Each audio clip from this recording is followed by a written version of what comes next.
E P graphic ডিজাইনের পক্ষ থেকে আপনাদের সবাইকে জানাই স্বাগতম। আশা করি আপনারা সবাই ভালো আছেন। নতুন আরেকটি ভিডিও নিয়ে আপনাদের সামনে হাজির হলাম। আজকের আলোচনার বিষয় ID card ribbon output setting কিভাবে করতে হয়। আজকের এই ভিডিওটি মেক করার জন্য সাইফুল রহমান নামে এক ভাই আমাকে অনুরোধ করেছিল। তার অনুরোধের পরিপ্রেক্ষিতে এই ভিডিওটি আমি মেক করতেছি। ভিউয়ার্স, কথা না বাড়িয়ে আমরা কম্পিউটার স্ক্রিনে চলে যাই।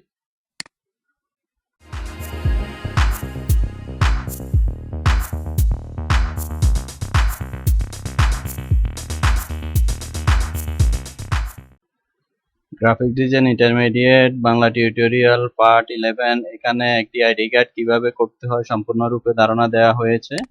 তো সেই ফাইলটি হলো এটি। আজকে আমরা দেখব রিবন আউটপুট সেটিং কিভাবে করতে হয়। এই ফাইলটি থেকে আমরা উপরের রিবনটি কাট করে নেব। কন্ট্রোল এক্স দিয়ে কাট করলাম। এখান থেকে আমরা ফাইলটি ক্লোজ করে দেব। ক্লোজ করে দিলাম। আমরা একটা নিউ পেজ নেব, ফাইল, কন্ট্রোল এন, ওকে। এখানে আমরা পেস্ট করে দেব, এডিট, পেস্ট। এখানে আমরা কন্ট্রোল আর দিয়ে ইঞ্চি করে নেব। ডকুমেন্ট সাইজটা আমরা এদিকে 40 করে নেব। একটা রিবনের সাইজ কি হয় আমরা এখন দেখে নেব। রিবনের সাইজ হলো 3 ফিট। দেখেন এখানে 12 করে হলো 3 12 36 ইঞ্চি, আর নিচের দিকে হচ্ছে 0.75। এটা হলো একটা রিবন সাইজ।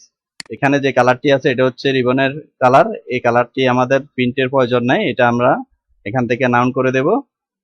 আমাদের প্রিন্টের অংশ শুধু হচ্ছে এখানে এই লোগোটি। এখানে লোগোটি কয় কালার আছে, আমরা যদি স্ক্রিন প্রিন্ট করি তারা মারবে এটা এক কালার আর এটা আর এক কালার মারবে। আমরা 2 কালারে করব। এই রিবনটি আমরা 2 কালারে স্ক্রিন প্রিন্ট করব। তার জন্য আমরা আউটপুট সেটিং করব। এখন প্রথম আমরা সিলেক্ট করব এই কালারটি, সিলেক্ট, সেম ফিল কালার। আমরা এখানে স্ট্রোক দিয়ে দেব 0.3, all select, object transform, move. আমরা উপরে দিব 0, ভার্টিক্যালে দেব -0.75, কপি। নিচের দিকে আমার আরেকটা কপি হয়ে গেছে। এখন আমরা এখান থেকে আরেকটা কপি উপরে ম্যানুয়ালি করে রাখলাম 4 কালারে দেখার জন্য। আমরা এটাকে কন্ট্রোল 2 দিয়ে লক করে নেব। এটাকে আমরা কন্ট্রোল 3 দিয়ে হাইড করে নেব। এখান থেকে আমরা একটা কালার রাখবো। আমরা সিলেক্ট করব সেম ফিল কালার থেকে সিলেক্ট, সেম ফিল কালার। এখান থেকে আমরা এই অংশটুকু কাট করে পেস্ট করে গ্রুপ করে রাখবো। এরপরে আমরা এখান থেকে এই মার্কটি আমরা হাইড করে নেব। এই অংশটিকে হাইড করে নিয়ে উপরে যে লোগোগুলো আছে এগুলাকে আমরা ডিলিট করে দেব। ওই সবগুলাকে আমরা শো করব কন্ট্রোল 3 দিয়ে। শো করার পরে এটাকে আমরা ফিল কালারটি আমরা ব্ল্যাক করে দেব, স্ট্রোক কালারটি আমরা ব্ল্যাক করে দেব।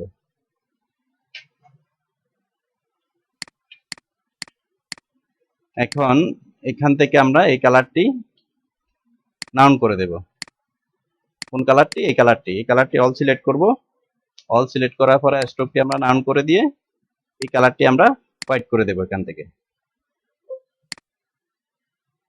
আমরা এখানে হোয়াইট করে দিলাম। হোয়াইট করে দেওয়ার পরে এই কালারটি আমরা ধরে অল সিলেক্ট করব। All select, select black colour. আমরা এটাকে ব্ল্যাক করে দিলাম। এইটাকে আমরা ধরে আবার উপরের দিকে 0.75 কপি করে দেব।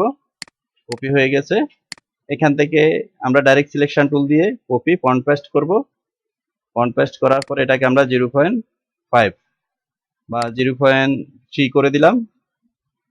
কাট পেস্ট, এটাকে আমরা ব্ল্যাক করে দিলাম। ব্ল্যাক করে দিয়ে এখানে আমার স্ট্রোকে সিলেক্ট করে দিয়ে এক করে দিলাম।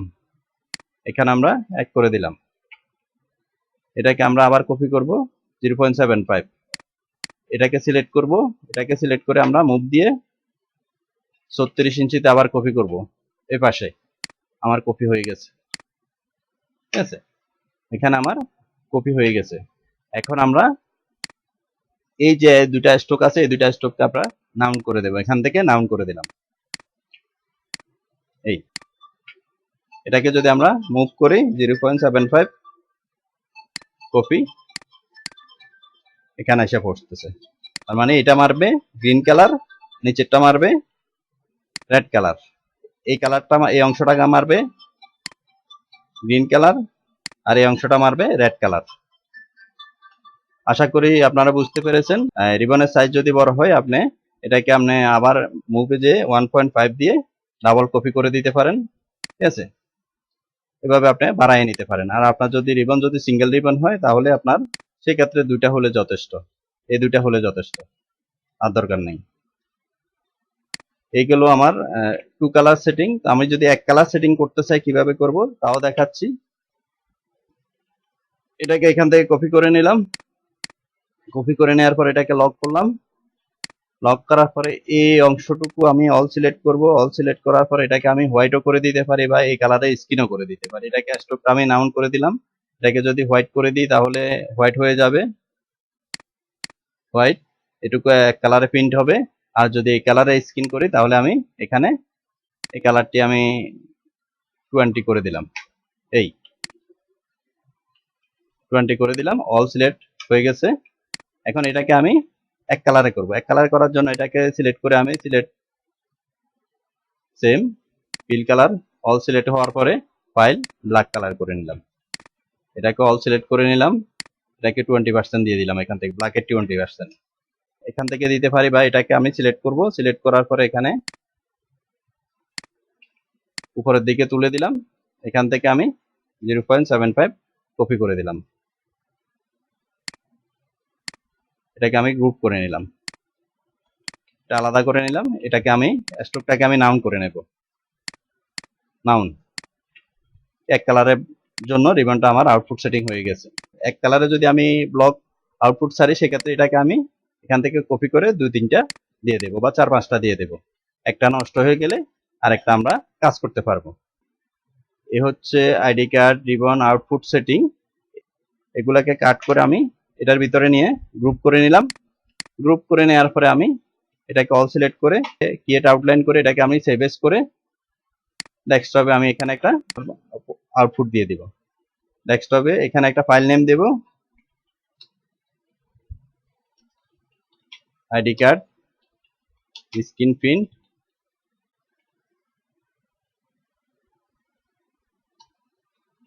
Positive, positive 1 colour. এখানে আমরা ইপিএস করলেও পারি, ইপিএস না করলেও পারি, তো আমি এখানে ইপিএস করে সেভ এস ওকে করে দিলাম। এই ফাইলটি আমরা এখন আউটপুটে দিয়ে দিলেই তারা একটা পজিটিভ বের করে দিবে। স্ক্রিন প্রিন্টে নিয়ে দেওয়ার পরে পজিটিভটা তারা দেখে এখানে এটা মারবে গ্রিন কালার, এটা মারবে রেড কালার, এটা হলো 2 কালার, আর এটা হলো 1 কালারে মারবে। তো ভিউয়ার্স, আশা করি আপনারা বুঝতে পেরেছেন কিভাবে আইডি কার্ডের রিবন আউটপুট সেটিং করতে হয়। বুঝতে যদি কোথাও আপনাদের সমস্যা হয়ে থাকে ভিডিওটি কমেন্ট বক্সে জানাবেন, আমি যত দ্রুত সম্ভব আপনাদের সমস্যাটি সমাধান করে দেওয়ার চেষ্টা করব। ধন্যবাদ, আপনারা সবাই ভালো থাকবেন।